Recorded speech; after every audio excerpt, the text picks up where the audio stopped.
Akkam jirtu kabajamoota fi jaalatamtoota hordoftoota biiftuu Oroo bakkuma jirtanitti nageenyi keenya kan kabajaatiif kan jaalalaa isin haa ga'u isiniin jenna itti aansuun oduu sa'a kana qabannee dhiyaannee jirra. Hangadhuma sagantaa kanatti nu wajji turaan affeerraa kenna kun biiftuu Oroodha keessan jajjabeeffadha. Laayik sheer godhuu hin dagatina kallattimaan gara mata duree oduu amma qabadheetti yeroo dabru oduun jalqaba. Oromiyaa bakkoota garagaratti hiriirri mormii dhoohee jira. Akkasumas hiriirri mormii akka guutuu Oromiyaatti waamamee jira. Sababni hiriira mormii kunis mootummaan bilxiginnaa gandoota hedduu aanaalee 14 keessa jiran muree akkasumas magaalaa Mooyaaleetii fi magaalota biroollee naannoo Oromiyaa jala baasuun naannoo 5 jala galchuun isa mormii kaasee jira. Guutuu odeeffannoo kanaa isiniin kenna. Oduu olmaa Oromiyaatiin Oromiyaa bakkoota garagaraatti loltoota mootummaatti waraana bilisummaa Oromoo gidduutti deemaa jiru kan itti fufee yoo ta'u waraanni bilisummaa Oromoo bakkoota garagaraatti haleellaa raawwataa jiru injifannoo argataa kan jiru akka ta'e beeksisee jira. Dabalata isaa isiniin kenna. Oduu kaaba Itoophiyaa irraa nu geetteen kaaba Itoophiyaa naannoo Tigraayitti hiriirri mormii har'as itti fufee jira. Dabalata isaa qabna. Guutuun oduu akka itti aanu kanatti isiniif dhiyaata. Uummanni Oromoo magaalaa Mooyaaleetii fi bakkoota garagaraa lafoota Oromoo mootummaan bilxiginnaa Oromiyaa irraa muruun naannoo Somaalee jala galchite mormuudhaan hiriira ba'uudhaan sagalee isaanii dhageessifatanii jiru. Mootummaan bilxiginnaa gandoota hedduu aanaalee 14 naannoo Oromiyaa irraa muruun naannoo Somaalee jalatti galchuu beeksisanii jiru. Mootummaan bilxiginnaa gandoota hedduu aanaalee 14 jalaa baasuun magaalota hedduu Oromiyaa irraa fuudhuun naannoo Somaalee jala galchanii jiru. Lafoonni Oromoo naannoo Oromiyaa irraa kutuun naannoo Somaalee jala galfaman kunneen Mooyaalee irraa ka'ee Baaleen naanna'ee Dirree Dawaadhaan deebi'ee hanga Harargee lixaatti kan dhaqqabu yoo ta'u Baabbilee, Cinaaksaan, Gumbii Bordoddee, Raayituu, Harawaa, Gurraa Dhaamolee kan biroollee hedduudha. Akkasumas magaalaan Mooyaaleellee Oromiyaa jala ba'uun naannoo Somaalee jala kan galte yoo ta'u magaalaa Mooyaalee Oromiyaa irraa baasuu jechuun Oromoo morma muruudha jechuudhaan hedduun mormatanii jiru. Sababni isaas balballi Oromoon biyyoota ollaatiin yookaan biyya biraatiin ittiin wal qunnamu takkittiin isii tana waan taateef tana Oromoo irraa muranii naannoo biraa jala galchuun Oromoo itti daangessuun ukkaamsuuf hojii hojjetame jechuudhaan kan morman hedduudha. Lafoota Oromoo Oromiyaa irraa muruudhaan naannoo Somaalee jala galfaman kana mootummaan yookaan miidiyaan mootummaa caaseffama haaraa jechuudhaan Oromiyaa irraa muramanii naannoo Somaalee jala kan galan akka ta'e kan ibse yoo ta'u kun immoo mormii kaasee jira. Uummanni bal'aan Oromiyaa fi nuti Oromolleen Oromiyaa jalatti bulla malee gara biraa hin daangeffamnu jechuudhaan kan morman yoo ta'u mootummaan Somaalee immoo caaseffama haaraa jechuudhaan mootummaan federaalaa lafa Oromoo naannoo Somaalee jala galche kana to'atuudhaaf labsii kan labsatee fi akkasumas weerara raawwatuudhaaf sochii kan jalqabe akka ta'e odeeffannoon bakkoota garagaraa irraa bahan agarsiisanii jiru. Inni kun immoo mootummaan naannoo Oromiyaa harki kenna furdaadha jedhu kan weerara naannoo isaatti irratti raawwatamu ofirraa deebisuu hin dandeenye kan daangaa lafa naannoo isaa kabachiifachuu hin dandeenye harki isaa furdaan sun eenyurratti jechuudhaan hawaasni bal'aan gaafii kaasee jira.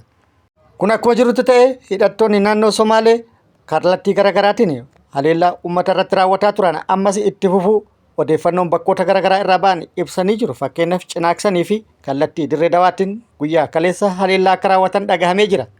Uummanni Oromoo magaalaa Mooyaaleetii fi bakkoota garagaraa immoo kana mormuudhaan hiriira ba'anii jiru. Hiriira ba'uun nu naannoo Somaalee jalatti hin bullu, naannoo keenyarraa hin fottoqnu jechuudhaan sagalee isaanii dhageessifatanii jiru. Dhaadannooleen hiriira irratti dhageessisan tokkoffaa Mooyaaleen lafee fi lafa teenna, Odaan diiman lafa teenna, lafa teenna dabarsinee hin kenninu. Saamicha daangaa ni balaaleffanna, nurraa haa dhaabbatu, alaabaan naannoo 5 Oromiyaa keessaa haa buqqa'u, labsii mootummaa naannoo 5 ni balaaleffanna, alaabaa lamaan hin bullu, mootummaan naannoo Oromiyaa rakkoo kana maa cal'ise jechuudhaan sagalee isaanii dhageessifatanii jiru. Akkasumas mootummaan naannoo Somaalee labsiin inni labse labsii waraanaa uummata Oromoo irratti fi Oromiyaa irratti akka ta'e dubbatanii jiru. Mootummaan naannoo Somaalee labsiin inni labse labsii waraanaa uummata Oromoo hundarratti labse akka ta'etti kan yaadnu jechuudhaan uummanni Oromoo immoo sagalee akka ta'uufis waamicha taasisanii jiru. Gara biraatiin immoo abbootiin siyaasatii fi akkasumas xiinxaltoonni siyaasa Oromoo mootummaan lafa Oromoo Oromiyaa irraa muree naannoo 5 jala galchuun isaa hojii siyaasati jechuudhaan dubbatanii jiru. Xiinxalaan siyaasaa Jawaar Mohammad akka jedhetti mootummaan muddamsuu fi rakkoo hamaa siyaasaa keessa galuu irraa kan ka'e akkasumas lola kaabaa marsaa lammaffaa eegalamee wal qabate kallattii uummata Oromoo jijjiiruu fi uummata Oromoo uummata ollaatiin walitti buusuuf uummattoota ollaa kana lamaan walitti buusuudhaan ofii immoo rakkoo siyaasaa fi muddamsuu hamaa keessa galee kallattii ofirraa jijjiiruun of tasgabbeessuu barbaadeeti jedhee jira. Inni biraa pirezidaantii naannoo Oromiyaa duraanii kan ture Dr. Lammaa Magarsaa yeroo aangorra turetti dhimma Mooyyaalee kanarratti yaada kenneen dhimmi Mooyyaalee dhimma Oromoo Booranaa qofa osoo hin taane kan Oromoo hundaati jedhee ture. Itti dabaluunis Mooyyaaleen balbala Oromoon gara biyya alaa ittiin ba'u takkitti qabu qofa akka taate jala sararee kana dura dubbatee jira. Haaluma wal fakkaatuun namoonni hedduunis yookaan namoonni garaagaraallee yaaduma wal fakkaatu kennuudhaan mormii dhiyeessanii jiru. Gocha mootummaan lafa naannoo Oromiyaa ciree naannoo 5 jala galchuu fi akkasumas labsii weeraraa waraanaa mootummaan naannoo 5 labses balaaleffatanii jiru.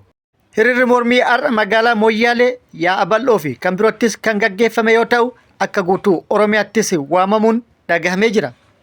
Sarbamaa fi weerara gama hedduun daangaa Oromiyaa irratti raawwatamu mormuun guutuu Oromiyaatti hiriirri jabaan waamamee jira. Oromoon bakka jiru sarbama daangaa Oromiyaa irratti godhamu yookaan immoo godhamaa jiru mootummaan naannoo Oromiyaa daangaa Oromiyaa tiksuu dadhabuu isaa cimsee akka balaaleffatu waamichi taasifamee jira. Dhimmi sarbama daangaa Oromiyaa bakka kamittuu raawwatamu dhimma Oromoo bakka kamuu jiruuti kan jedhan kutaaleen hawaasa godinaalee Oromiyaa garagaraa gamtaan baanee daangaa Oromiyaa akkasumas lafa Oromiyaatiif falmanna jedhanii jiru.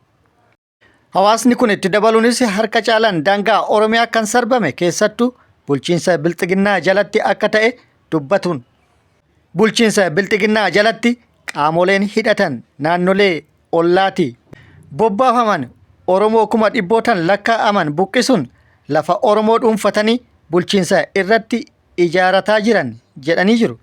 Gochi mootummaan naannoo Somaalee tibbana raawwates kanuma jedhanii jiru. Kanammoo dura dhaabbatuu qabna tokkummaan dura dhaabbatuu qabna jechuudhaan hawaasni naannoo Oromiyaa godinaalee garagaraa waamicha hiriira waliigalaa waamanii jiru.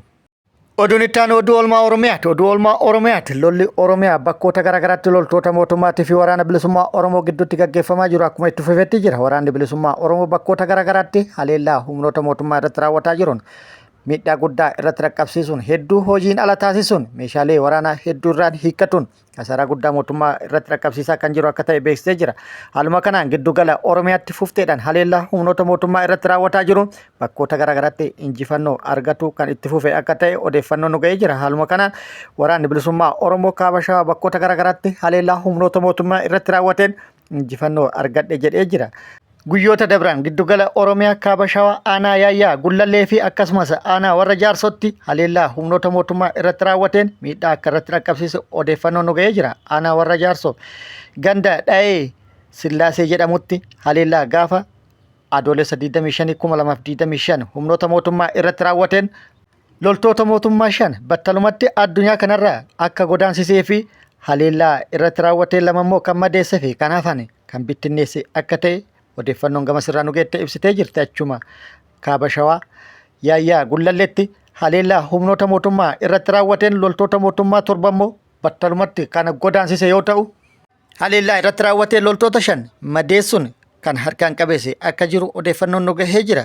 Akkasumas haleellaa bakkoota kanneenitti raawwateen meeshaalee hedduus kan hiikkate akka ta'e odeeffannoon bahe ibsee jira. Har'as giddugala Oromiyaa bakkoota garagaraatti waraanni bilisummaa Oromoo haleellaa humnoota mootummaa irratti akka raawwatee fi haleellaa raawwateenis injifannoo akka argate odeeffannoon nu gahee jira. Yeroo taanutti guutuu isaa qabannee kan dhufnu ta'a. Oduu kaaba Itoophiyaa naannoo Tigraay irraa nu geeteen naannoo Tigraayitti uummanni hiriira nagaa bahuudhaan mormii gaggeessaa jira. Raayyaa Maayicoo Charchar akkasumas magaalaa Maahunii jedhamtutti hiriirri gaggeeffamaa kan ture yoo ta'u har'as magaalaa Maahunii jedhamtutti hiriirri itti fufuudhaan bulchiinsa yeroo naannoo Tigraay balaaleffatee jira. Akkasumas humnoonni hedduun baha Tigraay irraa gara kibba Tigraayitti ergamuun hiriira kana akka tasgabbeessan yoo taasifaman wanti tasgabbaa'es hin jiru. Kun immoo TDF gareen Dabratsiyoonii fi gareen Taaddasa Warrada waliin hojjetaa akka jiran shakkii uumee jira. Harka garaa jalaatiin jarreen kun waliin hojjetaa jiru jechuudhaan shakkiin guddaan uumamee jira. Qabatamaan immoo haalli itti sochomaa jiruu fi itti deemamaa jiru jarreen lamaan qindoominaan hojjetaa kan jiran kan agarsiisoo ta'u kun immoo yaaddoo guddaa mootummaan federaalatii jedhamee jira. Kabajamoota fi jaalatamtoota hordoftoota biiftuu Oroo oduun ammaaf qabadde kan hanga ammaa kana guutuu oduu wajjin isin wajjin kan ture ani Barisoo Ganamooti. Hanga yeroo itti aanutti deebinee wal agarrutti nageenyi Rabbi isiniif haa baay'atuun immoo hawwii kenna nagatti nu tura.